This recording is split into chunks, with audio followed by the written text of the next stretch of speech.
Di sini saya akan menjelaskan materi tentang organisasi internasional. Nah, organisasi internasional merupakan wadah bagi negara-negara untuk menjalankan tugas bersama, baik dalam bentuk kerjasama yang sifat koordinatif maupun subordinatif. Nah, menurut ahli N.A. Mariam Grant, organisasi internasional adalah organisasi yang dibentuk berdasarkan suatu perjanjian antara 3 atau lebih negara menjadi peserta. Untuk materi yang selanjutnya yaitu tujuan organisasi internasional. Tujuan organisasi internasional ini dibagi menjadi 2, yaitu tujuan khusus dan tujuan umum. Apa sih tujuan khusus organisasi internasional? Tujuan khusus dari organisasi internasional adalah menjadikan organisasi ini sebagai wadah, sebagai forum atau alat untuk mencapai tujuan bersama, yang mana tujuan bersama ini merupakan karakteristik dari tiap-tiap organisasi. Nah, yang kedua ada tujuan umum dari organisasi internasional. Apa saja? Yang pertama yaitu mewujudkan dan memelihara perdamaian dunia, serta keamanan internasional dengan berbagai cara variasi yang disediakan oleh hukum internasional.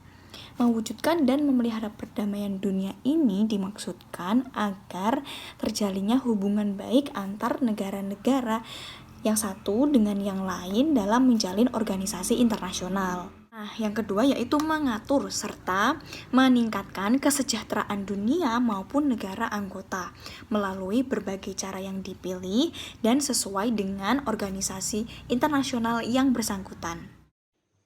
Materi berikutnya adalah macam-macam organisasi internasional. Nah, yang pertama adalah Perserikatan Bangsa-Bangsa atau PBB yang resmi berdiri pada tanggal 24 Oktober 1945 atas usul Presiden Amerika Serikat. Sebagai upaya mencapai cita-cita perdamaian dunia, maka diselenggarakan berbagai pertemuan antar negara di dunia atau berbagai konferensi. Nah, untuk yang kedua adalah ASEAN. ASEAN sendiri merupakan organisasi internasional yang bersifat regional, yaitu hanya beranggotakan negara-negara Asia Tenggara.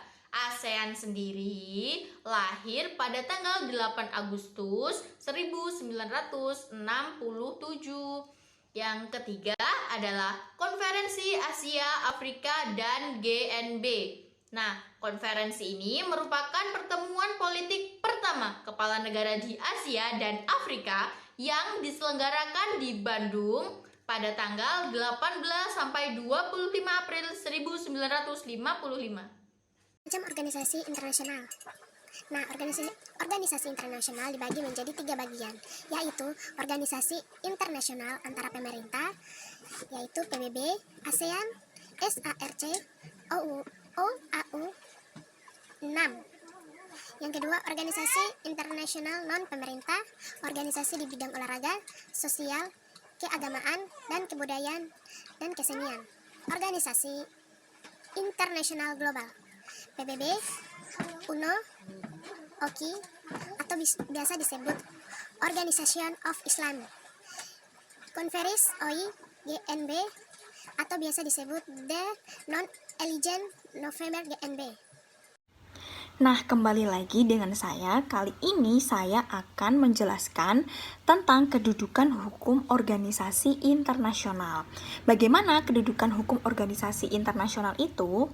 Organisasi internasional dapat berkedudukan sebagai hukum internasional yang memiliki kemampuan untuk mendukung hak dan kewajiban. Kedudukan atau kepribadian hukum ini dibutuhkan untuk memperoleh adanya keabsahan hukum sebagai subjek atau pelaku satuan tersendiri dalam bergaul atau berhubungan internasional. Untuk materi yang selanjutnya yaitu peran Indonesia di Dewan Keamanan PBB. Upaya Indonesia untuk memperkuat ekosistem perdamaian dan stabilitas global dengan meningkatkan kapasitas pasukan perdamaian PBB, termasuk kontribusi kaum perempuan. Nah, Indonesia juga berupaya untuk meningkatkan sinergi antara DKPBB dan organisasi di kawasan Asia Pasifik dalam rangka mewujudkan perdamaian dunia.